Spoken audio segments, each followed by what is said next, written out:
কি গো, দিন তো শেষ হয়ে গেল, বেলা তো শেষ, বিকেল হয়ে গেছে, গরুটা তেহানো বাড়িতে এলো না, একবার যায় কি দেখবা গরুটা কই?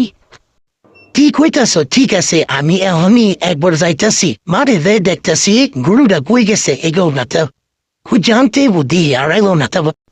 ঠিক আছে, তাড়াতাড়ি যাও, সন্ধ্যা হয়ে গেছে। আমি এখনই যাইতাছি, তুমি থাকো। ওই মেয়ে আইসো, তোমার গরু তো আমার সর্বনাশ করে দিছে।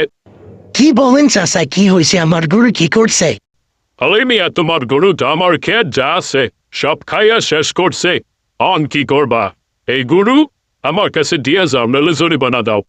কি কন চাচা, আমি তো গরিব মানুষ, আমি জরিমানা কেমনে দিব?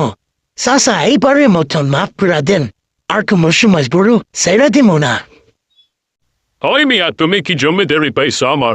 হ্যাঁ, আমার জমিদারি আমি আছি। তুমি এক কাজ করো, তোমার গরু আমার কাছে দিয়ে যাও, আর গরু ফেরত পাইবা না, যাও।